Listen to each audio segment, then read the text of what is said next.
Seguimos con más en este programa especial desde casa con EBTV Miami. Ya el día martes regresamos a los estudios de nuestra planta televisiva aquí en la ciudad de Doral. Iremos retomando poco a poco esta nueva normalidad. Tenemos ahora para esta parte del programa a Fabio Umar. Él es abogado penalista, experto en temas de delitos financieros, lavado de dinero, orden económico, y nos encanta hablar con él porque ahora, bueno, Colombia y Venezuela siempre están en una yayay. Profesor, ¿cómo está? Bienvenido. ¿Cómo están ustedes? Así es, el gusto es mío de la invitación. Muchísimas gracias. Quiero empezar, si le parece bien, con este anuncio que hizo el régimen de Maduro, diciendo que tenían filtrada la Fuerza Armada de Colombia y las agencias de inteligencia de ese país. La reacción del ministro de la Defensa fue: vamos a investigar esto de manera individual, no es que vamos a tomar medidas digamos, de forma masiva o a todo el cuerpo, pero no descartó que existiera esa posibilidad o esa amenaza o ese anuncio del régimen de Maduro. ¿Cuán delicado es esto, profesor? Es extremadamente delicado, Carla, como usted entenderá en este momento, si bien no hay una guerra declarada, una guerra de significancia bélica entre Colombia y Venezuela, no menos cierto es que hay unas tensiones absolutamente friccionadas entre los dos países, y es cierto también que ha habido intentos muy significativos de parte del régimen del terrorista Maduro por introducirse de diferentes maneras en la geopolítica colombiana. Una de ellas, desde luego, es la utilización de espionaje desde cualquier nivel en los estamentos más altos de las fuerzas militares colombianas. Esa es una hipótesis que durante varios meses, por no decir años, se ha venido trabajando.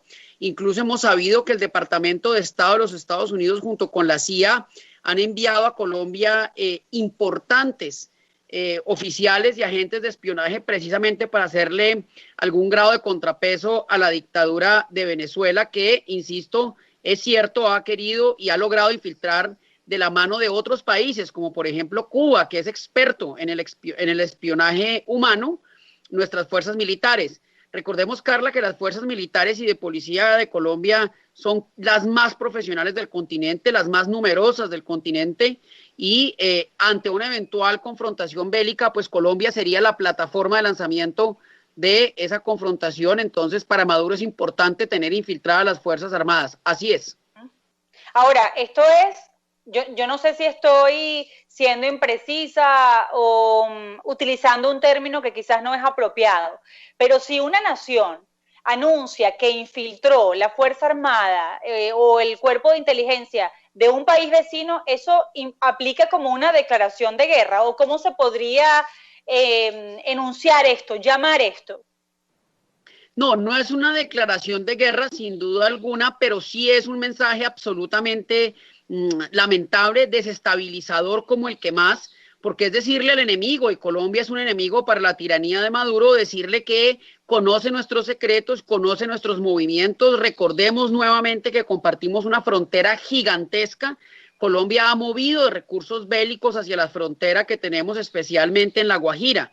Entonces no alcanza a tener la connotación de guerra, de declaración de guerra, pero sí es una provocación más a la que primero Colombia no puede ceder. No vamos a responder con fuego ni mucho menos, pero sí pone en estado de alerta máxima país en momentos, Carla, en que estamos viviendo circunstancias muy difíciles por cuenta del coronavirus. Entonces es una provocación. Maduro es un gran provocador. Maduro es un gran provocador y lo ha hecho bien otra vez. Es un mensaje de decirnos: nosotros los venezolanos, la tiranía, conocemos qué hacen ustedes, nuestros enemigos. Insisto, por Colombia podría iniciarse la escalada militar. Entonces ese tipo de mensajes pues genera inquietud, genera zozobra. Ya la generó, pues porque en alguna medida el ministro de la Defensa salió a decir que iba a iniciar las investigaciones. Sí. Maduro es un gran provocador. Pero fíjese, la pregunta que nos hacemos es: ¿cuál es el efecto de tener infiltradas la Fuerza Armada o las agencias de inteligencia? ¿Cuánto penetró esta presencia del régimen de Maduro en estas instituciones? ¿Y qué pasaría? ¿Cuáles son las consecuencias? Se evita, por ejemplo, acciones. Colombia tiene ahora una operación Orión de coordinación y cooperación con la operación en el Caribe de los Estados Unidos. ¿Esto paraliza operaciones, la lucha contra el narcotráfico o solo le permite, que ya es bastante, sería mucho, saber a Maduro qué piensa jugar en cuanto a planes y estrategias del propio Iván Duque? No, el alcance de las fuerzas de inteligencia, si es que se les puede llamar así, de Maduro no tienen esa capacidad. Recordemos que Colombia es un país que lamentablemente ha estado inmerso en un conflicto por muchísimos años. Luego, sus fuerzas militares de policía y de inteligencia son altamente entrenadas y no van a permitir que fácilmente sean infiltradas. Sin embargo, hay que tomar las medidas necesarias. Recordemos que en Colombia hay una embajada de Cuba, que como pocos, casi que como los Estados Unidos, son capaces de infiltrar con espías humanos. Ahora, ¿qué es lo que busca Maduro? Pues desde luego busca información privilegiada de los movimientos de tropa, de las decisiones geopolíticas, militares, pero a mí no me cabe la menor duda que las Fuerzas Armadas de Inteligencia y de Policía colombianas están por encima de ello, y cualquier tipo de operación que se haga se hará en coordinación con otros países, especialmente con los Estados Unidos, y de una manera profesional y muy sigilosa, no como la que vimos hace unas semanas, que pues era más una comedia, una tragicomedia en unas lanchitas desembarcando ahí, Sí. y que rápidamente pudieron capturarlos.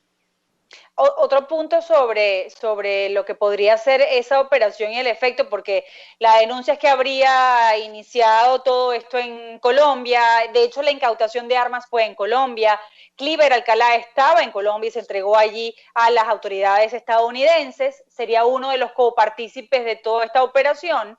Y muchos se preguntan por qué, si Colombia tenía alguna noticia, no de esta operación, porque en verdad nadie la conocía el régimen porque la tenía infiltrada, pero el gobierno interino de Venezuela sí sabía por el propio régimen de Maduro, porque lo decían públicamente en sus espacios de televisión, que ellos estaban infiltrando cierta operación. Si ya se había compartido esta sospecha, ¿por qué Colombia no progresó un poco más, por ejemplo, hasta paralizarlo, hasta impedir que se diera la pantomima completa de llegar hasta la costa venezolana? ¿O no cree que tuvieran tenido ese alcance? No tiene ese alcance de ninguna manera. Y en esto, Carla, admirando como admiro a las fuerzas militares de nuestro país, pues cualquier tipo de operación, bien sea una operación quirúrgica de precisión, bien sea una operación pues ya de desembarco en tierra de tropas, pues va a requerir de la colaboración y ¿por qué no de la coordinación de los Estados Unidos?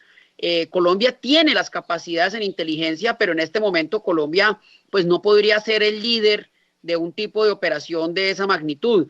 Colombia, insisto, podrá prestar la colaboración, pues no en vano compartimos tanta hermandad entre los dos países, compartimos un territorio gigantesco, pero no tenemos la capacidad en este momento de ser nosotros quienes lideremos eso, mucho menos de suspender las operaciones. Las operaciones habrán de ser quirúrgicas y vendrán en inglés, como decimos.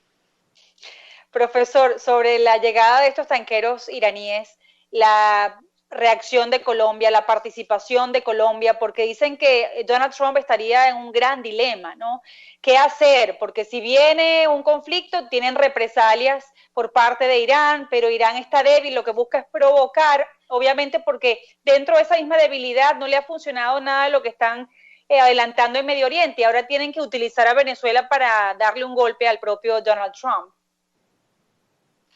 Sí, hay una geopolítica muy complicada en estos momentos. Así es, Carla, hay una geopolítica muy complicada. Apareció el coronavirus que movió la geopolítica, hizo mirar a Trump nuevamente hacia China, y lamentablemente darle la espalda a su vecindario del patio trasero, que somos los latinoamericanos. Digámoslo de manera clara, sin la decisión clara y contundente de Donald Trump es imposible tumbar al régimen de Maduro. Se requiere una acción militar de ese nivel, de esa contundencia. Pareciera que Maduro no lo quiere hacer, pareciera que no se quiere embarcar en este tipo de operaciones precisamente semanas o meses antes de las elecciones. Máxime, insisto, cuando tenemos un problema económico a nivel global. Estados Unidos ha sufrido y no creo que esté para financiar guerras en Latinoamérica para tumbar a un dictador suelo. Habiendo dicho eso, lo más lamentable, Carla, es que estamos en manos de los Estados Unidos para finiquitar esta tiranía. los latinoamericanos, por más que queramos, no tenemos las herramientas suficientes, no lo podemos hacer, no tenemos el peso político para hacerlo y Europa parece estar absolutamente desentendida de los problemas de Latinoamérica.